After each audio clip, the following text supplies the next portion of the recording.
सुबह का समय था। सूरज की हल्की किरणें खेतों पर पड़ रही थीं। रामू अपने पुराने हल के साथ खेत की तरफ जा रहा था। उसके पैरों में टूटी चप्पल थी, लेकिन चेहरे पर उम्मीद थी। तभी पीछे से छोटा चंदन दौड़ता हुआ आया। बाबा, बाबा, आज स्कूल की फीस जमा करनी है। रामू अचानक रुक गया। उसके चेहरे की मुस्कान गायब हो गई।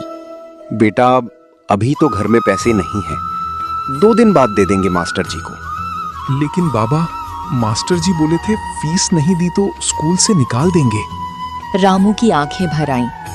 एक बाप के लिए इससे बड़ा दुख क्या होगा कि उसका बच्चा पढ़ना चाहता हो, लेकिन वो फीस तक ना दे पाए। रामू ने अपनी जेब टटोली। उसमें सिर्फ 20 रुपए थे।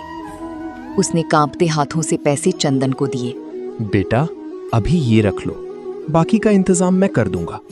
चंदन खुशी से स्कूल चला गया, लेकिन रामू की आंखों में चिंता साफ दिख रही थी। गांव में एक अमीर साहूकार रहता था, लाला हरीराम। पूरा गांव उससे डरता था। रामू मजबूरी में उसके पास पहुंचा। लाला जी, थोड़ा उधार चाहिए था, बच्चे की फीस भरनी है। अरे रामू, पहले पुराना कर्ज तो चुका। हर बार रोते हुए आ जाता है। बस इस बार मदद कर दीजिए। ठीक है, लेकिन बदले में तुम्हारा आधा खेत गिरवी रहेगा। रामू के पास कोई रास्ता नहीं था। एक गरीब इंसान मजबूरी में अक्सर अपना सब कुछ हार जाता है। रामू ने कांपते हाथों से कागज पर अंगूठा लगा दिया। चंदन पढ़ाई में बहुत तेज था। गांव के मास्टर जी भी उससे खुश रहते थे। एक दिन स्कूल में डॉक्टरों पर भाषण चल रहा था। मास्टर जी, बच्चों, डॉक्टर भगवान का दूसरा रूप होता है।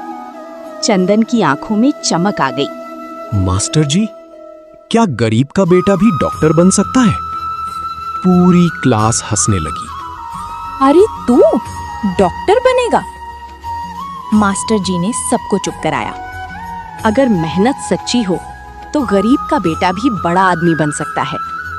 उस दिन चंदन ने मन ही मन फैसला कर लिया। मैं डॉक्टर बनूंगा और बाबा की सारी तकलीफ दूर कर दूंगा। कुछ दिनों बाद सीता अचानक बीमार पड़ गई। गांव में कोई अच्छा अस्पताल नहीं था। रामू उसे शहर ले जाना चाहता था, लेकिन पैसे नहीं थे। इतने पैसे मत खर्च करो रामू, मैं ठीक हूँ। नहीं सीता, तुम्हें कुछ नहीं होगा। लेकिन इलाज के बिना सीता की हालत बिगड़ती गई। एक रात, रामू, चंदन को पढ़ाना मत छोड़ना। तुम ठीक हो जाओगी सीता। मेरा सपना है मेरा बेटा बड़ा आदमी बने। और सीता हमेशा के लिए आंखें बंद कर गई। उस रात पूरा घर रो रहा था। छोटा चंदन अपनी माँ के शव के पास बैठा था।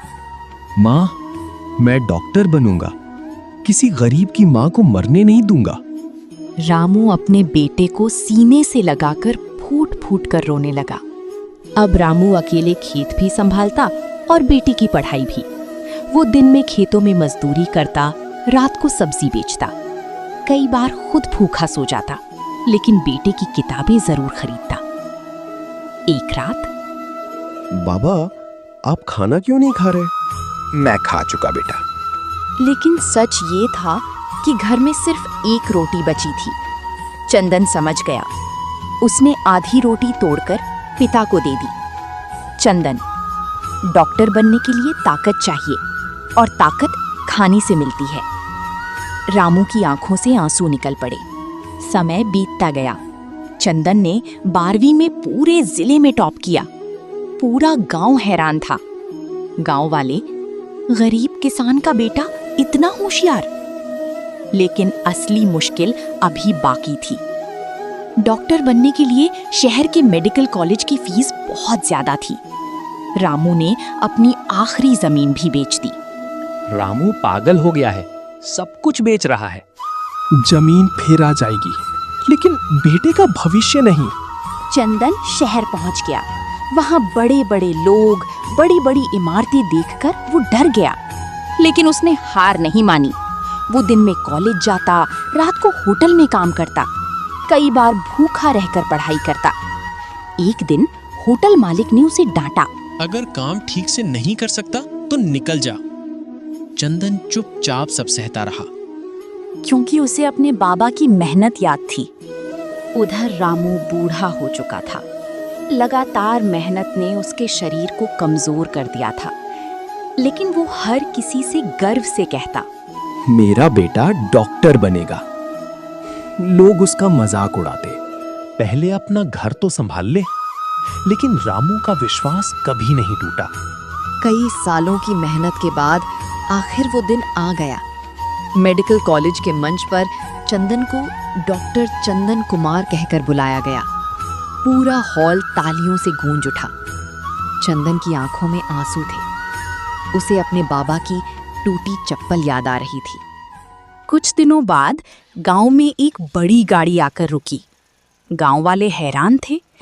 गाड़ी से एक जवान डॉक्टर उतरा। वो चंदन था। अरे, ये तो रामू किसान का बेटा है।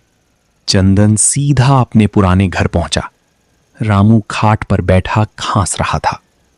चंदन रोते हुए, बाबा बाबा। रामू ने ऊपर देखा। रामू, डॉक्टर साहब, आप कौन? चंदन, बाबा, मैं आपका चंदन हूं। रामू की आंखों से आंसू बहने लगे। रामू, मेरा बेटा सच में डॉक्टर बन गया। कुछ महीनों बाद गांव में एक छोटा अस्पताल खुला। उसके बाहर बोर्ड लगा था, सीता गरीब सेवा अस्पताल। गांव वाले मुफ्त इलाज करवाने आने लगे। एक बूढ़ी औरत, बेटा फीस कितनी है? डॉक्टर चंदन, गरीबों के लिए इलाज मुफ्त है। गरीबी इंसान के सपनों को छोटा नहीं कर सकती। अगर मेहनत सच्ची हो और माँ बाप का आशीर्वाद साथ हो तो किसान का बेटा भी डॉक्टर बन सकता है।